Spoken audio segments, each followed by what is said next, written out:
Good evening, visitors, and welcome to the Australian War Memorial's last post ceremony. My name is Gerard Pratt, and joining us today from the Royal Australian Navy is Warrant Officer Peter Zozzetto. This evening, we're honoured to acknowledge Lieutenant General Stacey Hawkins, Commander, Air Force Sustainment Centre, United States Air Force.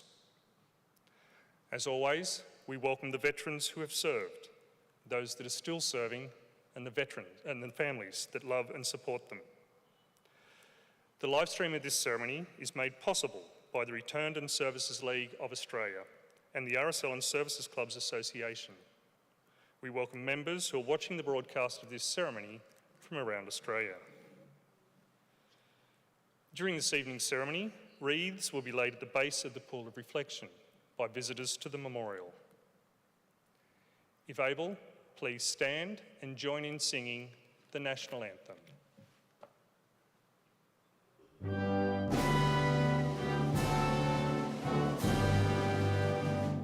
Australians, oh, let us rejoice, for we are one and free. With golden soil and wealth for toil, our home is got by sea. Our land abounds in nature's gifts of beauty, rich and rare. In history's page, let every stage advance Australia fair. In joyful strains, then let us sing, advance Australia fair.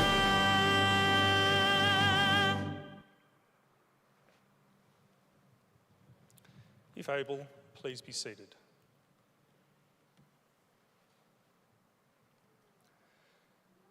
The Australian War Memorial was the vision of Charles Bean, Australia's First World War official historian. Bean landed with the Australian troops on Gallipoli and stayed with them at the front through until the end of the war. The idea of this national memorial and museum came to him at Pozières, France, in the depths of the bloody fighting of 1916. Bean's idea was that this would be a place where families and friends could mourn loved ones buried in faraway places. It would also be a place that could help all Australians understand what these men and women had endured and what they had done for us. Bean's vision, to which we remain true, is best expressed as inscribed in the entrance to the memorial's galleries. Here is their spirit, in the heart of the land they loved, and here we guard the record which they themselves made. Tonight, we will read the story behind just one of those on the Roll of Honour, which lists the names of more than 103,000 men and women who have given their lives for us in war and on operations for more than a century. But first, we present a lament, Flowers of the Forest. Wreaths of floral tributes will now be laid at the base of the pool of reflection.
Today we remember and pay tribute to Flight Sergeant Rex Feakes.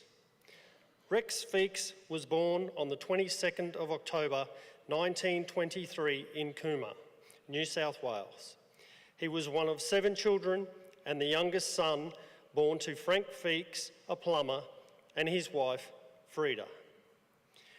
Rex received his early education in Cooma before moving to Sydney with his family. He attended Homebush Junior High and later Manly Intermediate High. He was a keen sportsman and enjoyed many water activities, including surfing and rowing.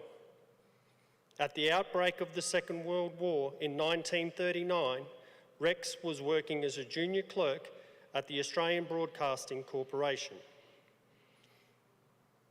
Rex Feakes enlisted in the Royal Australian Air Force on the 25th of April 1942. He undertook his initial training at Bradfield Park before embarking for Canada on the 18th of July that year. Feakes arrived in Canada in early September and began training at the Royal Canadian Air Force Base in Edmonton, Alberta. He later undertook training at the Paulson Bombing and Air Gunnery School and courses at the Air Observation School in Winnipeg. Feakes qualified as an air bomber on the 30th of December 1942 and embarked for the United Kingdom in the new year. As part of the Empire Air Training Scheme, he was one of the almost 27,500 RAAF pilots, navigators, wireless operators, air gunners and flight engineers who throughout the course of the war joined Royal Australian Air Force squadrons or Australian squadrons based in Britain. Feakes arrived in England in early February of 1943. He spent a month in the seaside town of Beaumont before being allocated to number 20 Operational Training Unit in Lossiemouth, Scotland, which trained bomber crews in the Vickers Wellington medium bomber. He trained with his unit until June, when he joined the ranks of number 466 Squadron of the Royal Australian Air Force. Based at Leakenfield, England, the squadron flew Wellingtons as part of 4-Group Bomber Command. Feakes began flying on operational missions in July 1943 with his unit, primarily focused on mine-laying and strategic bombing raids over Germany. He took part in his first raid when Allied bombers attacked the German city of Cologne on the 3rd of July. On the 13th of July 1943, Feakes was a member of a 5-man crew which took off from Leakenfield to attack the city of Aachen. The city was targeted because of its large railway hub and many textile factories. Aachen was also a prominent coal mining town and was home to a large engineering works producing tyres, glass and machinery. Although the raid was successful, Feakes and his comrades failed to return to the base. They remained listed as missing, presumed dead for several weeks. With no further news from the Feakes or any of his comrades over the months that followed, they were presumed to have lost their lives in operations over enemy territory. It was not until 2 years after the end of the war that it was discovered that their Wellington bomber had crashed on the Franco-Belgian border after the Aachen raid. RAAF investigations in the town of Bondor revealed that the bodies of Feakes and his comrades were found shortly after the crash in the wreckage of the aircraft, with their unopened parachutes still attached. Their remains were removed and buried nearby in the local cemetery at Chevray, about 50 kilometres southwest of Brussels. Today, Rex Feakes lies in a communal grave alongside his comrades, beneath the simple inscription chosen by his family, admired and loved by all who knew him. Rex Feakes was 19 years old. His name is listed on the Roll of Honour on my left, among almost 40,000 Australians who died while serving in the Second World War. His photograph is displayed today by the Pool of Reflection. This is but one of the many stories of service and sacrifice told here at the Australian War Memorial. We now remember Flight Sergeant Rex Feakes, who gave his life for us, for our freedoms, and in the hope of a better world.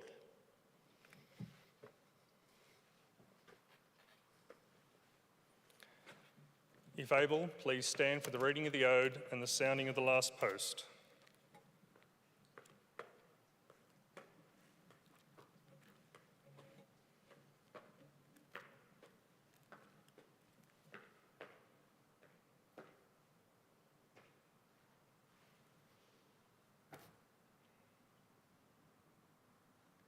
They shall grow not old, as we that are left grow old.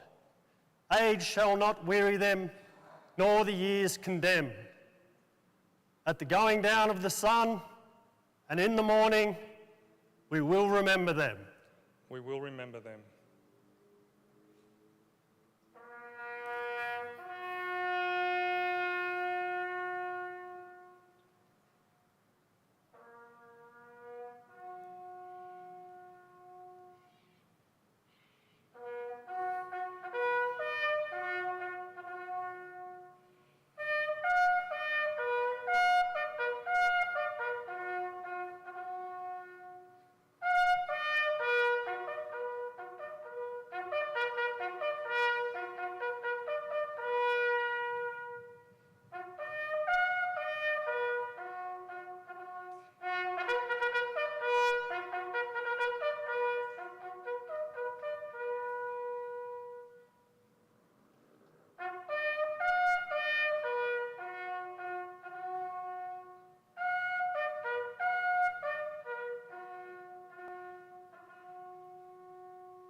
Lest we forget.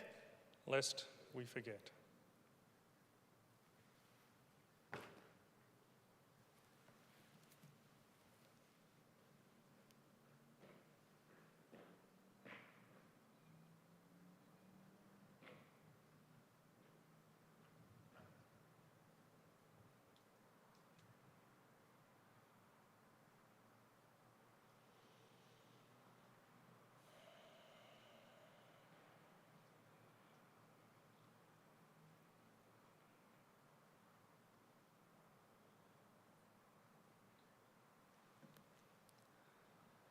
We leave you this evening with the words of the memorial's founder, Charles Bean. Many a man lying out there at Pozières or in the low scrub at Gallipoli with his poor, tired senses barely working through the fever of his brain has thought in his last moments, well, it's over. But in Australia, they will be proud of this. Ladies and gentlemen, girls and boys, that concludes the last post ceremony. On behalf of the Director, staff and volunteers, thank you for visiting the Australian War Memorial today and for your continued support of the Memorial's development project. We wish you all a very pleasant evening. Thank you.